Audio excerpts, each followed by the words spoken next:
li hayati. Kalimat qaddamtu li hayati, ya laitani, duhai celakanya aku. Coba kalau dulu waktu di dunia, qaddamtu li hayati, saya melakukan sesuatu untuk kehidupanku. Ternyata orang yang sudah meninggal, mereka itu baru sadar, ternyata setelah mati baru hidup. Nah, maka Allah ingatkan kita, kullu nafsin dha'iqatul maut. Tapi tidak berhenti sampai situ. Wa innama tuwaffawna ujurakum yaumal qiyamah. Baru setelah mati itulah Allah akan menyempurnakan ganjaran untuk kalian. Maka di dunia ini bukan tempatnya Allah memberi ganjaran. Apalagi kalau ganjarannya berupa duniawi, gak penting blas. Antum tahu dunia ini kan? Apa Rasul katakan tentang dunia?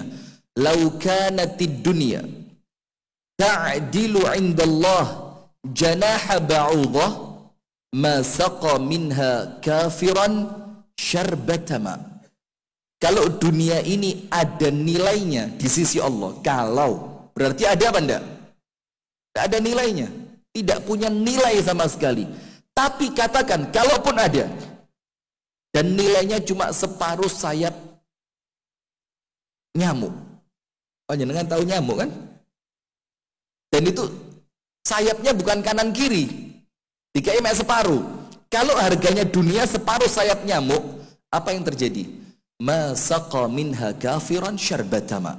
Orang kafir oleh Allah tidak dikasih minum walaupun seteguk air.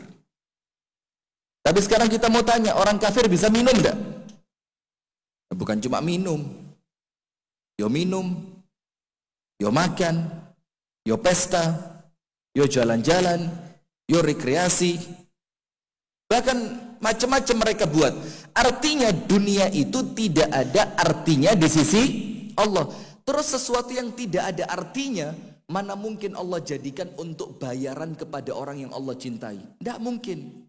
Saya kalau cinta sama anak saya akan berikan untuk anak saya sesuatu yang paling berharga untuk saya. Kalau saya cinta, tidak mungkin saya cinta anak saya kasih untuk anak saya sesuatu yang tidak berharga. Kan tidak mungkin. Apalagi Allah Ta'ala. Ketika Allah Ta'ala mencintai hambanya, maka yang dikasih sama Allah itu sesuatu yang berharga. Bukan dunia tapi akhirat. Maka Allah firmankan, wa innama tuwaffawna ujurakum yaumal qiyamah. Terus bayarannya apa? Faman zuhziha 'anil nar wa udkhilal jannata faqad faz. Maka bayarannya adalah ketika kelak kita nanti oleh Allah suara gemuruhnya neraka itu kita tidak dengar. Wa udkhilal jannah, kemudian oleh Allah dimasukkan ke dalam surga, faqad faz. Itulah orang yang sukses dengan kesuksesan yang hakiki. Nah, maka dengan itu hadirin, ada para ulama menyampaikan rumusnya dunia itu 3. Rumusnya dunia ada berapa? 3. Kalau panjenengan ngerti ini, wis urip iki duwe duit gak duwe duit, duwe bojo gak duwe bojo, duwe anak gak duwe anak, apalagi duwe apalagi? Duwe jet pribadi ndak duwe jet pribadi, mau nebeng ndak nebeng, itu sudah urusan sudah. Gak usah ketawa, santai aja ya. Itu ndak urusan sudah. Tetap menikmati hidup. Rumus yang pertama, la rahata fid dunya. Tidak mungkin orang itu tenang 100% di dunia, itu tidak mungkin. Tidak mungkin. Kenapa begitu? Supaya kita ngerti ketenangan itu kita kejar nanti di surga. Kalau di dunia orang mendapatkan ketenangan 100%, dia mikir, buat apa surga? Lewang di dunia saya sudah dapat. Nah, maka itulah kenapa orang-orang soleh justru di dunia itu hancur-hancuran mati-matian. Sampai ada salah seorang soleh namanya Abu Qilabah. Abu Qilabah ini dari kalangan tabi'in. Hidupnya di tengah padang pasir. Hidupnya cuma sama satu anak laki-lakinya tok. Tendanya kecil, tidak ada perabotannya. Suatu hari datang seorang laki-laki musafir. Ketika dia mau istirahat malam, kelihatan kok di kejauhan ada tenda. Maka musafir ini mendekati tenda itu. Karena kebiasaannya orang musafir itu, mesti dia cari yang ada temennya. Nanti kalau lama-kelamaan seperti itu menjadi apa? Menjadi seperti perkampungan. Alhamdulillah, alhamdulillah, alhamdulillah. Mulai bangun sampai subuh. Maka musafir tadi mikir, iki wong mesti wong paling enak uripe di dunia ini. Karena zikirnya apa? Alhamdulillah. Ini menunjukkan orang yang hidupnya penuh dengan kenikmatan. Sampai ini musafir penasaran. Ini orang apa sih kenikmatan yang dia punya? Sampai bersyukurnya dia kepada Allah itu sehebat itu. Sudah, keesokan harinya musafir ini karena penasaran minta izin masuk ke tendanya orang yang semalaman cuma alhamdulillah tok tadi. Bayangannya musafir ini mesti orang ini sehat walafiat, uripe gak kurang apapun, badannya sempurna, semua yang dia inginkan oleh Allah diberi, dan dia ke tengah padang pasir cuma ya healing aja. Kan biasa orang kaya gitu ya. Sampai dalam acara TV zaman dulu ada acara TV tuker nasib itu. Ingat gak? Sing sugih nginep di omai wong melarat telung dino, sing melarat nginep di omai wong sugih telung dino. Ijole-jolan omah. Ini yang ndak enak, yang melarat lek muli, balik melarat mana? Kalau yang sugih mlebu omai wong melarat, setelah 3 hari balik sugih. Yang melarat ini yang kesian ya.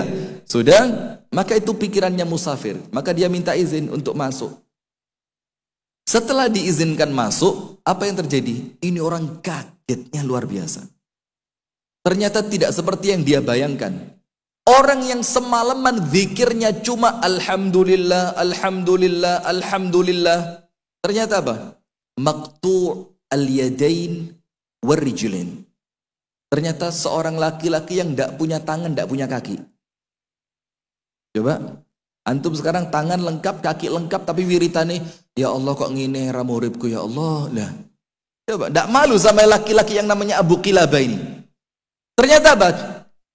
Kafiful basar, matanya buta. Wa khafifus sama', pendengarannya sisa apa bahasanya ya? Wes gak sepiro cereng, telinganya itu tidak seberapa fungsi itu, tapi dengar.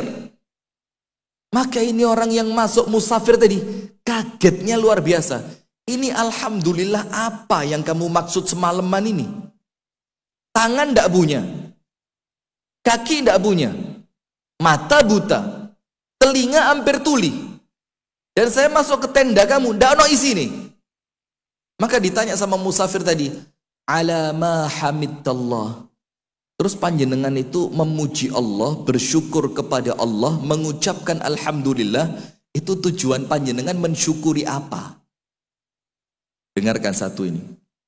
Dibilang sama orang itu, bi an abqallahu li lisanan adzkuruhu bihi. Saya mengucapkan alhamdulillah sepanjang malam dan tidak pakai zikir yang lain. Cukup syukur, syukur, syukur, syukur tok kepada Allah. Karena apa? Allah masih menyisakan untukku satu lisan yang dengan lisan ini aku mampu menyebut namanya. Coba. Hanya tersisa lisan yang bisa berzikir kepada Allah, itu terima kasihnya sama Allah sepanjang malam. Nah maka kalau kita lihat ceritanya Abu Qilabah ini, kemudian kita ngomong rumus dunia yang pertama itu la rahata fid dunya, tidak ada ketenangan sempurna di dunia. Ya kita ini nampaknya sudah jadi raja semua ini. Nah kenapa tidak Allah beri ketenangan di dunia secara hakiki? Karena supaya Allah menjadikan kita kangen, kepingin segera masuk surga. Nomor 2. Apa rumus dunia yang kedua? Ibu-ibu dengerin saya bu. Enggak? Pulang aja. Dengar ya. Dengar ya. Maka nanti pulang ojo ngersulo sama suami. Apa duwe bojo koyo ngene. Jangan Bu ya. Punya suami enggak? Punya. Elek apa ganteng? Sugih apa melarat? Wis apapun yang terjadi suami Anda sudah disyukuri aja ya. Sama seperti bapak-bapak juga ya, masih rotok lemu, elek segala macam. Bismillah sudah. Ini Abu Kilabah aja bersyukur, masuk panjenengan enggak kan? Rumus dunia yang kedua disebutkan oleh para ulama, la salamata minan nas. Tidak ada seorang pun dari manusia ini yang selamat dari gangguan manusia. Jenenge urip mesti diganggu. Maka Rasulullah mengatakan, alladzi yukhalitun nasa wa yasbiru ala adahum khairun minalladzi la yukhalitun nasa wa la yasbiru ala adahum. Dalam hadis yang sahih, Rasulullah bersabda, orang yang seneng kumpul, kalau bahasa Jawanya grapyak, acara Karang Taruna ikut, acara desa ikut, ada acara kerja bakti juga ikut, tetangganya punya gawe juga rewang, ya benda. Kemudian di kampung ada acara yang tidak campur kemaksiatan, dia juga datang. Kata Rasulullah, orang yang gemar berkumpul dengan manusia kemudian sabar ketika diganggu. Ini ada rumus, berarti orang yang kumpul manusia pasti diganggu. Yonta kadang-kadang tersinggung karena omongannya, kadang-kadang tersinggung dengan sikapnya. Manglu di masjid yo papakan bi aku. Noleh yo ora blasi. Padahal belum tentu orang lain tahu.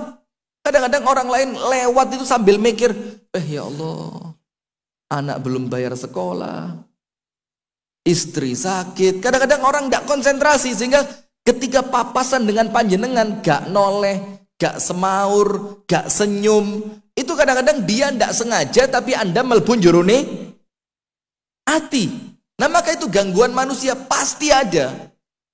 Melarat dilok nih, sogeh dicurigai, iya ndak? Gagal di paido, sukses ditakoni dukune ndek endi. Coba manusia ini, maka ndak akan pernah selamat. Itu nomor 2 Bu. Selama panjenengan hidup di dunia bareng manusia pasti diganggu. Dan tidak jarang gangguan itu justru dari orang terdekat. Nggih napa nggih? Orang terdekat itu siapa?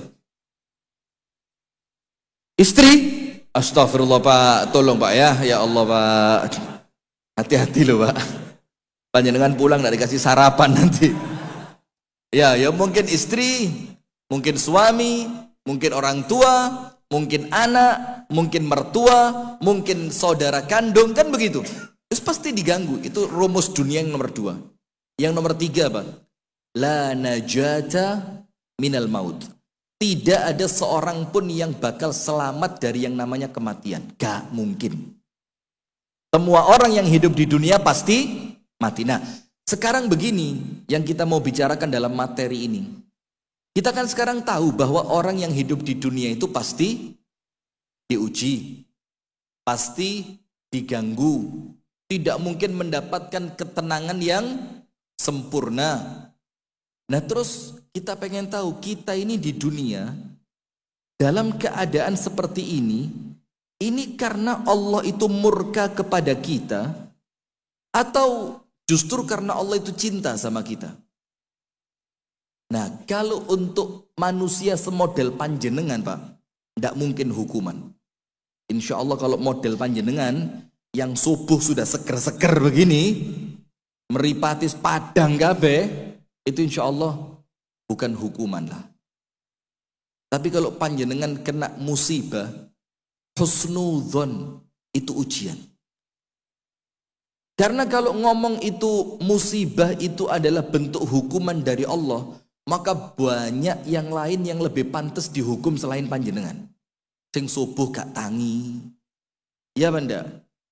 Subuh itu maaf nggih, baru pulang dari tempat. Saya mau ngomong ndak enak, ndak ngomong kepingin. Barusan pulang dari tempat hiburan, mulutnya masih bau alkohol. Sampai Saya barusan cerita tadi sama Al-Akh Abu Shanum ini, waktu berangkat dari rumah ke sini, itu ada satu, ya masih muda lah, dari komunitas punk, acara Vespa. Padahal si anak yang jadi korban ini sudah mulai istiqomah ngaji, sudah mulai. Walaupun namanya orang itu Pak, kalau latar belakang awalnya nakal, total untuk hijrah itu tidak gampang kan. Maka penuh perjuangan. Maka kalau ngelihat yang semacam itu, ojo dinyek Pak, ditulungi. Ketika kelihatan orang yang sebelumnya sudah hijrah, wis tobat, kemudian sesekali sik katut, sik kumat, jangan dipaidu. Ojo apa paidu itu ya? Jangan dicela. Tapi apa? Ayo kuatkan dia. Sesekali dia jatuh, ditarik. Ayo balik maneh. Sesekali dia kumat, ayo melbu masjid maneh. Jangan malah, oh alah, mencari raniat. Lah ini kalimat yang nulungi setan ini. Sampai Rasulullah mengatakan apa? La tu'inus syaitana ala akhikum. Jangan nulung setan untuk saudara kalian. Maksudnya nulung setan itu apa? Kalau ada saudara kita bermaksiat, kita semakin jatuhkan dia. Setan keplok-keplok. Terus nih mas, ya gak kepingin tobat wongi. Kenapa? Karena orang di masjid tidak ramah. Sementara di hiburan malam baru datang disambut. Silahkan. Yang nyambut wangi, cantik, langsing. Apalagi? Apalagi bu? Pengalaman? Loh, ternyata Al-Fatah ini yang meden itu. Yang sebelah sini ngomong istri, sini pengalaman. Anda menghina saya pengalaman? Wah ya medeni, lu medeni mana ini? Belum pernah tahu rasanya kualat karena ustadz ini. Nggak ada guyon ya. Nah sudah, maka jangan tolong setan untuk menjerumuskan saudara kita. Orang itu kalau terjatuh, terus kita tolong untuk balik ke masjid, setan nangis. Kata setan, waduh, lagi aku angel-angel ngerusak lah kok sampean ngobati. Aku iki angel-angel ngerusak lah kok sampean nulungi untuk orang itu tobat kembali. Nah maka begitu. Nah sudah, maka ceritanya itu, ini anak lagi di klub acara Vespa. Terus wallahu a'lam terjadi apa, sampai berantem sama teman-temannya. Anda tahu bagaimana cara nyiksanya? Itu meripate dicongkel pakai jari. Tanpa alat, pakai jari. Jadi dicocok gitu, dikeluarin tak. Dan dua-duanya kanan kiri. Dan itu direkam, dan orang sebanyak itu tidak ada yang berani nulungi. Coba. Ya apa coba kalau sudah seperti itu. Maka anak-anak kita ini perlu dijogo Pak. Maka kalau ke masjid jangan sendirian. Yo dijak anak kita. Dan ngejak itu paling gampang kalau mereka masih kecil. Nanti lama-lama mereka terbiasa. Karena kalau sudah SMA, kuliah dijak, sangel. Itulah maka tanggung jawab orang tua. Nah maka kalau ujian itu, kalau musibah itu adalah hukuman, maka mungkin non sewu bukan untuk merasa sombong atau yang lain, mungkin mereka lebih pantas dihukum. Tapi kalau manusia semodel panjenengan ini, itu dapat ujian karena Allah cinta. Sekarang kita baca ayatnya. Yang pertama, Anda nanti pulang buka surat Al-Baqarah ayat 155 sampai 157. Ayat berapa? 155 sampai 157. Ini tidak usah panjenengan tulis, panjenengan apal. Cuma mungkin nomor suratnya aja yang sebagian belum tahu ya. Ayatnya kan berbunyi wala nabluwannakum bisyai'in minal khaufi wal ju'i wa naqsin minal amwali wal anfusi wath thamarat wa basyiris sabirin. Dan kami akan memberikan ujian kepada kalian dengan apa?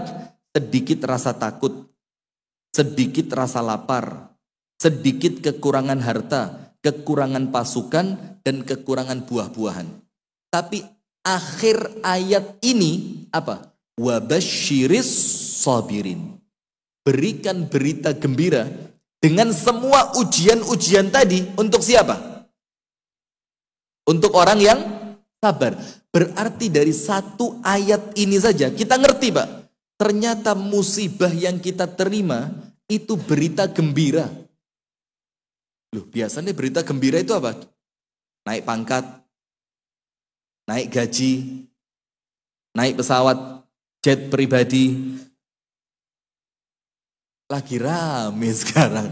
Cuma saya mau ngomong enggak kita fokus kajian aja lah ya. Walaupun Fufu Fafa lagi rame sekarang. Bahkan Roy Suryo itu sampai ngomong, saya yakin 99,9% itu dia. Yo, dikasih peluang 1% untuk salah. Bukan 1, 0,1, tapi sudahlah. Tidak penting juga ya, yang penting kita doakan pemimpin kita Allah jadikan orang-orang yang dapat hidayah. Supaya masyarakat ini tambah baik. Ya, sudah?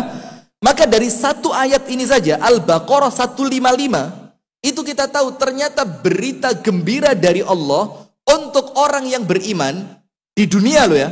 Kalau di akhirat beda. Di dunia ini, berita gembira untuk kita itu ujian. Dan panjenengan tahu saudara kita di Palestina, itu kan nampaknya kan bertubi-tubi, gak mandek-mandek. Tapi mereka bilang apa? Kami ridho. Dan kami tahu yang masih hidup mendulang pahala, yang sudah mati masuk surga. Karena imannya sudah kuat. Dan mereka tahu ini Allah bukan menghukum kami, tapi memang Allah menetapkan ini sebagai ujian bagi kami. Kalau kita enggak, kita ini loro titik, ore. Ya, bangkrut titik, ngamuk. Bahkan ini Abu Shanum tadi cerita, ada satu teman di kampus istrinya ini, itu anaknya orang kaya raya, dibelikan apartemen sama bapaknya, biar kalau kuliah tidak jauh-jauh, deket kampusnya. Anda tahu, loncat dari apartemen gara-gara putus cinta. Coba, serapuh itu manusia sekarang. Putus cinta Pak, bukan cerai. Putus cinta.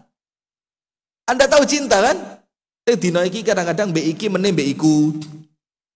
Iya, hari ini cinta, besok benci. Ini putus cinta, loncat dari apartemen, anaknya wong sugih. Bapak belikan apartemen supaya anaknya seneng, ternyata hanya gara-gara laki-laki anaknya bunuh diri. Serapuh itu sudah, karena tidak ngerti. Terus negara dengan, maka panjenengan kan tahu kan, Coki yang stand up komedian itu, yang cerita, kalau bahagia harus dengan agama, itu Jepang, negara dengan tingkat kebahagiaan tertinggi, ngomong tidak pakai akal ya begini. Jepang itu negara dengan angka bunuh diri tertinggi. Kalau bahagianya tertinggi, ya tidak mungkin bunuh dirinya tertinggi. Ini manusia model apa ini? Karena apa? Tidak punya konsep agama. Sehingga ketika hidupnya susah, mikir mendingan mati. Kalau orang beriman susah, mikirnya apa? Hadis Nabi. Apa hadisnya? Ajaban li amril mu'min. Orang beriman itu mengagumkan. Mengagumkan itu apa? Gumuni. Gumun ngerti ya? Gumun itu kan ya bahasa Kediri, Tulungagung, Trenggalek, Blitar. Itu kan serumpun itu ya. Kalau zaman dulu karesidenan. Gumun, ngerti gumun? Kalau orang kita tuh, wow, amazing. Kalau orang Malang itu bilangnya, WI, ngageti gitu loh. Maka Rasul mengatakan, ajaban li amril mu'min. Orang beriman itu mengagumkan. Apapun yang terjadi. Kalau dia tertimpa kesulitan, dia sabar, akhirnya kesulitan yang disabari jadi kebaikan. Kalau dia dapat kebaikan, dia syukur. Kebaikan yang disyukuri, double kebaikan. Itu orang beriman. Jadi Allah mau kasih kita apapun, kita tidak peduli sudah.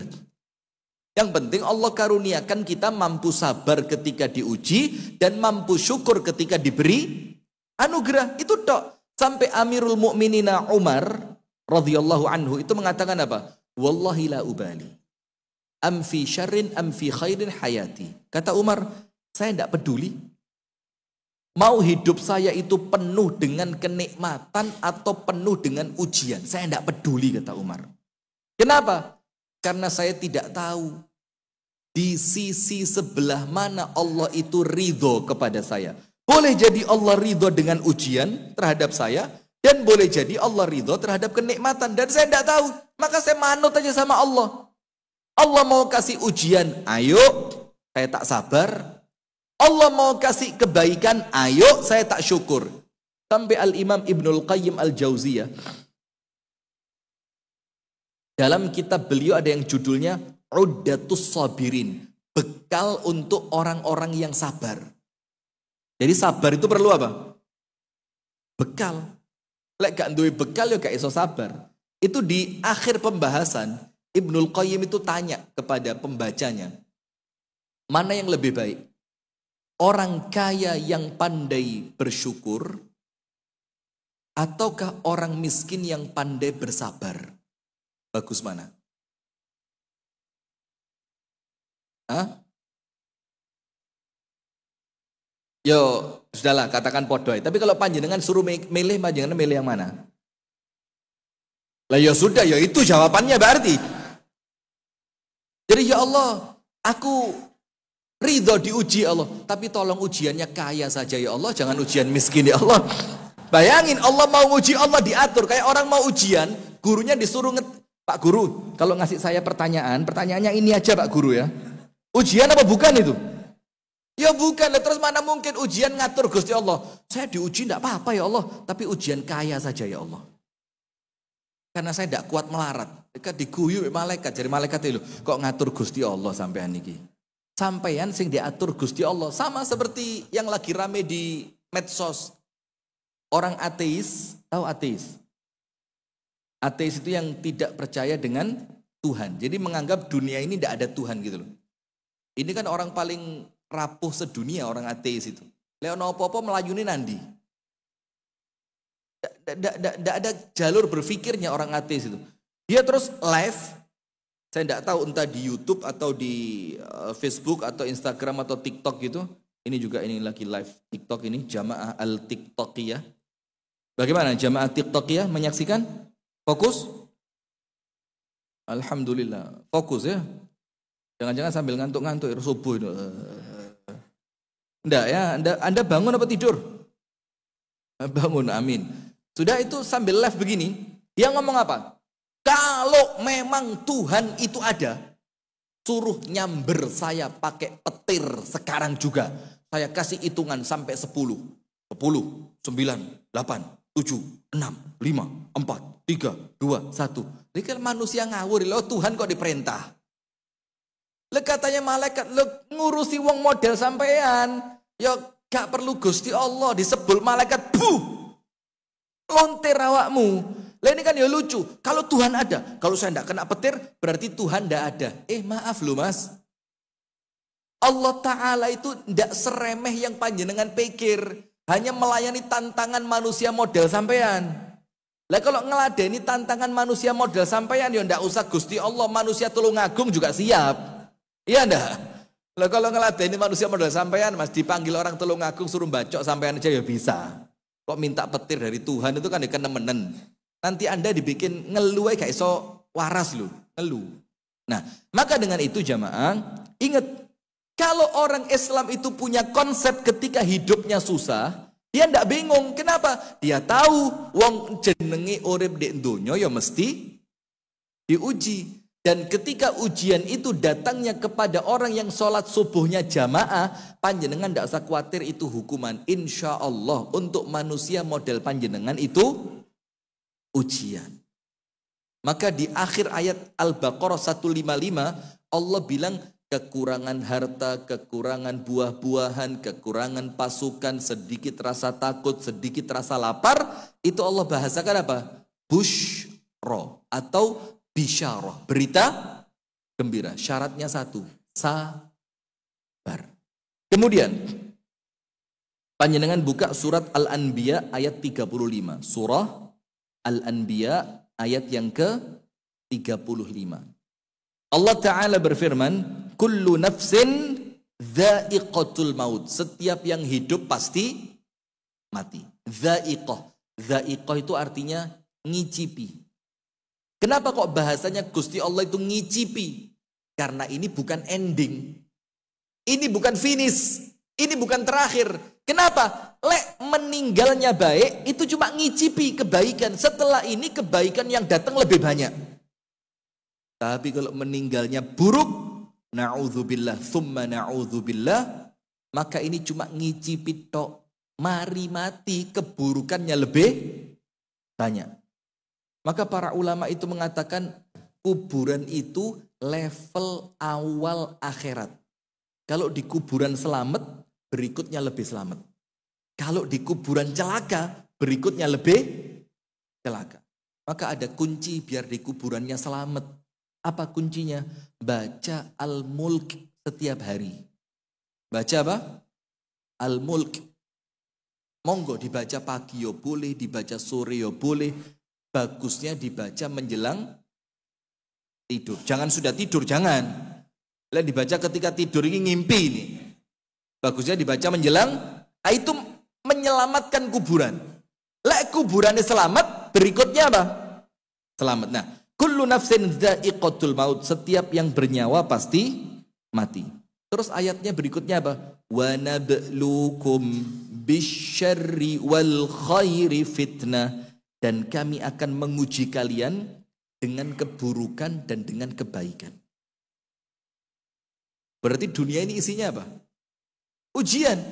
Entah berupa keburukan atau kebaikan. Keburukan contohnya apa? Diuji sakit.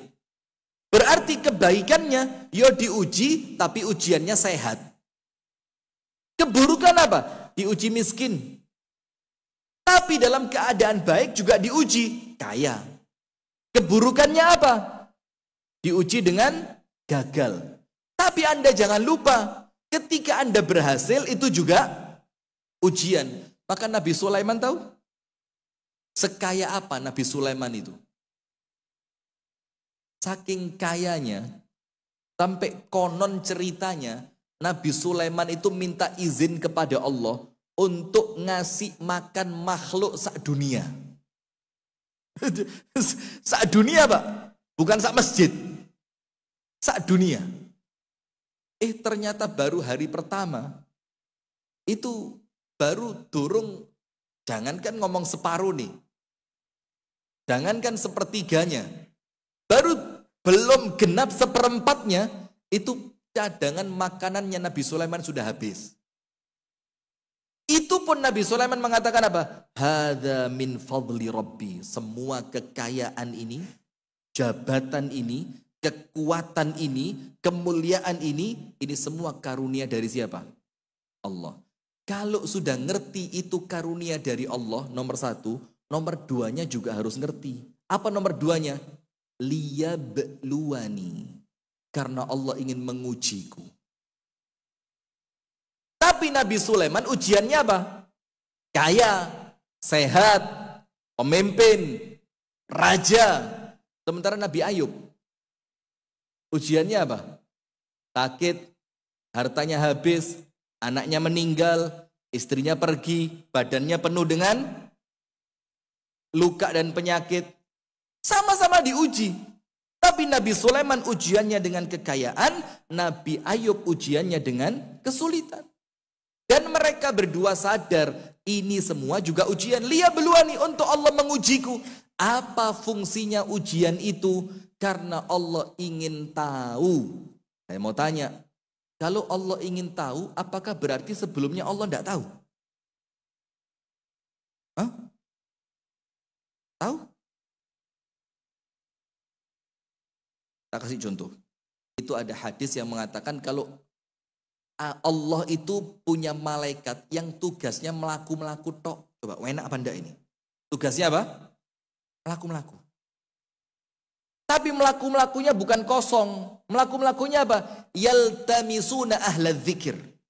Yang mereka itu jalan-jalan untuk cari mana orang yang menuju majelis ilmu. Kalau ketemu, sama malaikatnya diikutin, geloi. Terus malaikatnya mensupport, nyemangati. Ayo mas, dang cepet mas. Ayo dang cepet. Ayo dang cepet. Malaikatnya nyemangati. Setelah mereka sampai di tempat, malaikatnya ikut duduk. Yang malaikat lakukan dua. memohonkan rahmat dan memohonkan ampunan. Memohonkan rahmat dan memohonkan ampunan. Terus ketika malaikat itu sedang duduk, oleh Allah ditanya, disuruh laporan, malaikat mereka ngapain? Nah sekarang pertanyaannya, Allah tahu enggak kita sedang ngapain? Terus tanya sama malaikat buat apa? Oh seru kok takon. Untuk menunjukkan kepada malaikat makhluk yang sebelumnya oleh malaikat dihina. Dulu waktu Allah mau menciptakan Nabi Adam, malaikat bilang apa? Ataj'alu fiha may yufsidu fiha wa yasfikud dima wa nahnu nusabbihu bihamdika wa nuqaddisu lak. Ya Allah, tasik dereng cekap ta. Panjenengan kan sampun gadah kita sedaya niki yang setiap hari zikir, wiritan, ibadah, memuliakanmu. Loh kok sik kurang? Kok mau menciptakan manusia? Yang manusia itu oleh malaikat disifati apa? Yang kesukaannya mereka menumpahkan darah dan membuat kerusakan. Nah, karena malaikat sempat suudzon, maka oleh Allah ditunjukkan kepada malaikat, ini loh manusia yang kamu dulu bilang senengane ngerusak. Ternyata mereka sekarang memuliakanku, memujiku, mendekatkan diri kepadaku. Nah, sama ketika Allah memberikan ujian, untuk Allah tahu, bukan karena Allah belum tahu, tapi Allah ingin menunjukkan kepada kita, kita ini hamba yang pantas surga apa pantas neraka. Itu toh. Cek ndang ngoco. Karena kalau ngocone luwe cepet, berbenahnya cepet. Cuma sayangnya banyak orang tidak sadar. Nah, maka Nabi Sulaiman mengatakan, karena Allah ingin mengujiku, apakah aku syukur? Kalau syukur berarti ya surga, ataukah aku kufur? Kalau kufur berarti neraka. Artinya jamaah, nun sewu nggih. Sampai nanti di hari kiamat itu kan dikatakan, setiap manusia itu akan menjadi saksi untuk dirinya sendiri. Sampai dikatakan dalam tafsir Ibnu Katsir, panjenengan buka dalam surat Al-Mulk, itu tidaklah manusia itu masuk neraka kecuali setelah dia tahu memang dia pantas masuk neraka. Itu panjenengan buka tafsir Ibnu Katsir surat Al-Mulk. Artinya apa? Sakjane kalau mau jujur, kita ini ngerti kok Pak, menungso model aku pantesin neraka apa surga sih. Ngerti kita ini. Nah, supaya kita ini ngerti, maka oleh Allah dikasih ujian dulu. Nah, diuji. Ujiannya buat apa? Oh, ternyata baru diuji suami jarang pulang saja saya wis ngamuan. Kira-kira ngamuan itu surga apa neraka, ibu-ibu? Saya ulang pertanyaannya ya, biar jelas ya. Karena kalau tidak jelas nanti jawabannya mesti salah. Gini Bu, Allah memberi ujian kan supaya kita ini tahu, kita ini wong api apa wong elek. Supaya ngerti lulus atau gagal, kan begitu. Kalau lulus insya Allah surga, kalau gagal ya kemungkinan neraka. Maka itulah ujian.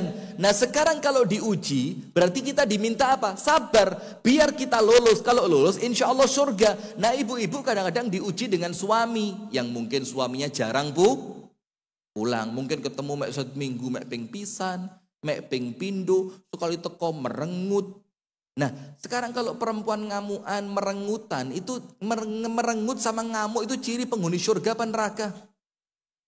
Ya jangan ya paham loh ibu-ibu ini. Paham Bu? Panjenengan laki-laki juga sama. Iya. Lek gak gampang matur suwun kepada istrinya masak. Apa? Masa kok yang ini tak golek niliani lho kok iki. Nah, maka ya sama saja. Nah, maka ujian itu jamaah tujuannya apa? Supaya kita ini ngerti, kita ini pantas masuk surga atau pantas masuk neraka. Wa nabluukum bisyarri wal khairi fitnah wa ilaina turja'un. Dalam surat Al-Anbiya ayat berapa tadi? 35. Dan kepada kami kalian akan dikembalikan. Maksudnya apa sih?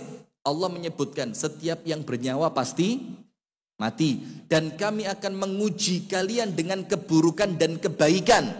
Berarti keburukan ujian, kebaikan juga ujian. Wa ilaina turja'un, dan kepada kami kalian akan kembali. Tujuannya apa? Kembali di sini untuk meminta kepada Allah hasil ujian tadi. Kalau bahasanya arek SD, Bu, apa bahasanya Bu? Ibu-ibu Al-Fatah kewompak ya, Masya Allah. Di Kediri tidak ketemu saya model begini ini. Di Kediri itu kalau ditanya, Bu, mireng. Bu, mireng. Bu, mireng. Nggih. Waduh, takut saya. Tolong Agung, Masya Allah. Jatuh cinta saya Tolong Agung ini. Nah sudah, maka supaya apa? Rapotan. Maka Allah bilang, wa ilaina turja'un. Kepada kami kalian akan dikembalikan. Supaya kita ingat, ilinga loh. Dunia iki sementara. Dek kene kerja, dek kene ibadah, dek kene capek. Nanti kalau kembali kepada Allah, wayai apa?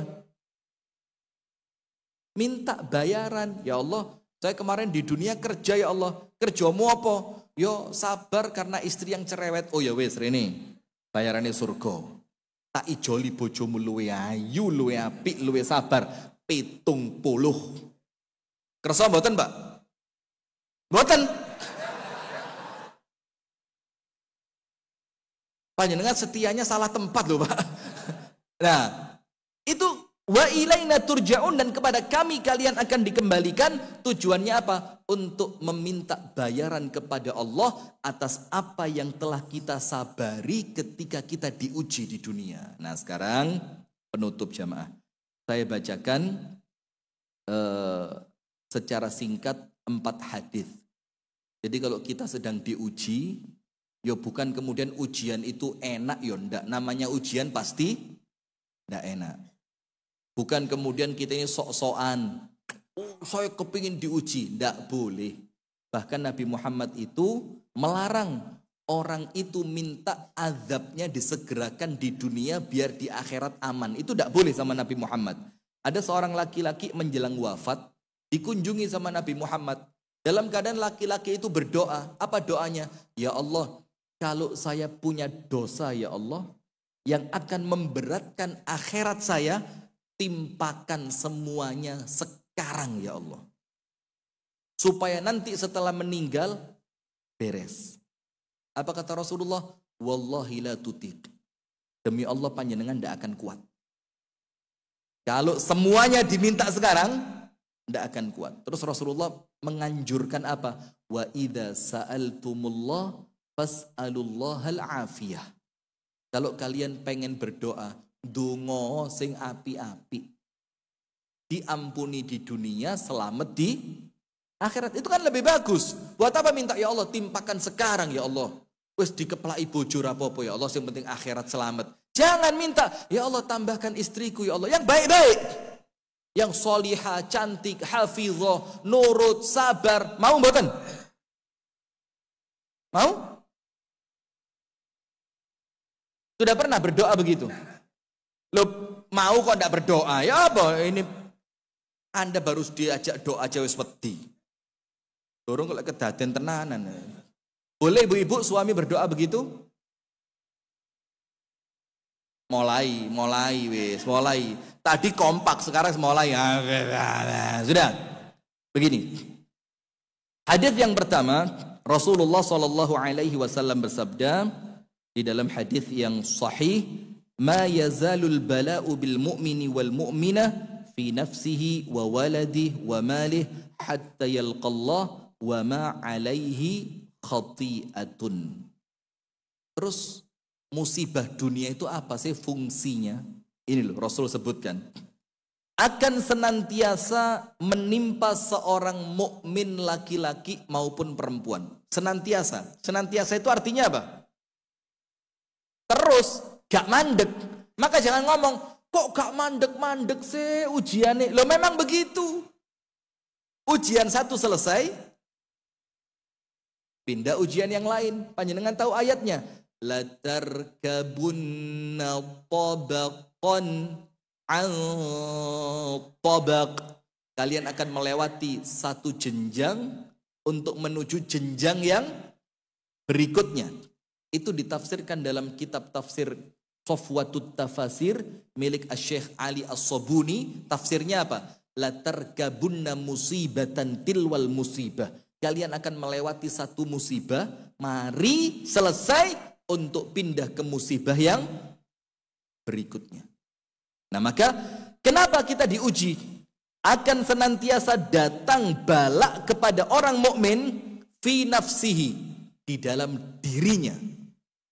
Ya mungkin sakit, sedih, sumpek, ngeluh, repot. Wa waladihi, atau kalau tidak dirinya, boleh jadi anaknya. Maka anak itu ujian bukan? Ujian. Wa malihi, hartanya. Bisa jadi telu-telune kenek kabeh, awake kenek, anake kenek, hartane kenek. Tujuannya apa? Hatta yalqallah wa ma alaihi khati'atun. Sampai nanti dia wafat, dia tidak membawa satu dosa pun. Berarti dosanya terhapus dengan apa? Musibah. Maka jamaah, dulu waktu ada beberapa artis yang meninggal dunia, setelah kena penyakit parah, panjang gitu. Banyak orang mencela, azab. Saya tidak berani mencela. Saya bilang apa? Mungkin Allah cinta sama dia. Sehingga menjelang wafatnya, oleh Allah dikasih penyakit yang panjang, supaya dosanya apa? Habis. Sehingga dia ketemu Allah dalam keadaan sudah bersih. Itu nomor satu. Hadits yang kedua. Rasulullah SAW bersabda, ini haditsnya riwayat Bukhari. Ma yusibul muslimu min nasabin wala wasabin wala hammin wala huznin wala adhan wala ghammin hatta syaukah yushakuha illa kaffarallahu biha khatayahu. Tidaklah menimpa orang Islam. Berarti apapun yang menimpa umat Islam. Dari apa? Penyakit, capek, khawatir, sedih, gangguan, atine sumpek, bahkan sampai duri yang menusuk di kakinya, kecuali dengan semua itu Allah menghapuskan dosanya. Bayangin Pak, capek itu loh menghapus dosa. Kuatir, melbu gak yo? Kuatir, menghapus dosa. Sedih, anakku kok gak mulih yo, menghapus dosa. Bojoku kok gak pengertian yo, sedih, menghapus dosa. Maka kalau dapat suami seperti itu Bu, bersyukur panjenengan Bu. Dosane panjenengan tek. Maka para suami tolong istrinya biar dosanya habis. Bagaimana caranya? Sing rada ngregetno gitu loh. Supaya istri panjenengan itu dapat peluang dosanya diampuni. Setuju ibu-ibu? Ya sudah. Sampai pun duri yang menusuk di kakinya itu oleh Allah dijadikan penghapus dosa. Terakhir penutup. Rasulullah SAW bersabda, "Asyaddun nasi bala'an al-anbiya, thumma salihun." Orang di dunia ini yang ujiannya paling berat. Berarti uripe paling gak enak. Secara kasat mata pandangan manusia. Karena ujiannya berat. Tapi kan ujian itu kan ketoke. Atine kan panjenengan ndak tahu. Sama sebaliknya, ketoke ana wong sugih mentereng, atine ya panjenengan tidak tahu. Maka Nabi itu ujiannya berat tapi atine paling tenang, kan begitu ya? Nah sudah, orang yang paling berat ujiannya para nabi. Setelah para nabi siapa? As-solihun, orang-orang yang soleh. Akhirnya ada yang salah paham. Waduh, berarti ndak usah jadi orang soleh ya. Nanti ujiannya berat. Biasa, yo keliru. Kalau panjenengan jadi orang soleh, ujian berat terasa ringan. Gak usah khawatir lah, lakoniai.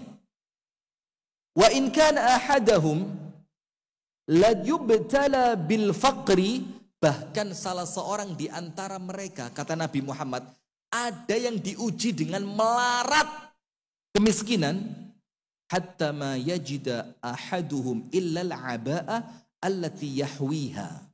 Sampai enggak punya apa-apa, hanya kain yang nempel di tubuhnya tok, gak duwe apa-apa maneh.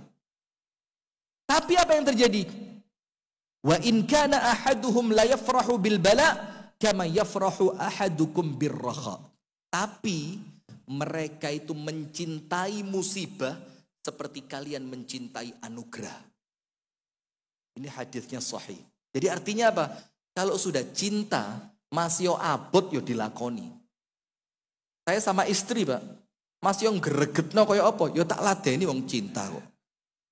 Ya, wong namanya juga sudah cinta. Jalu gunung lo tak tukak nih gunung.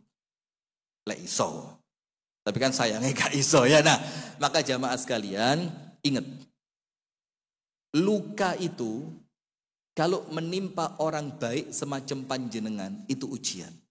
Menghapus dosa, meninggikan derajat, mendatangkan kecintaan dari Allah dan akan menjadikan panjenengan semakin dekat dengan Allah Subhanahu wa taala. Barakallahu fikum.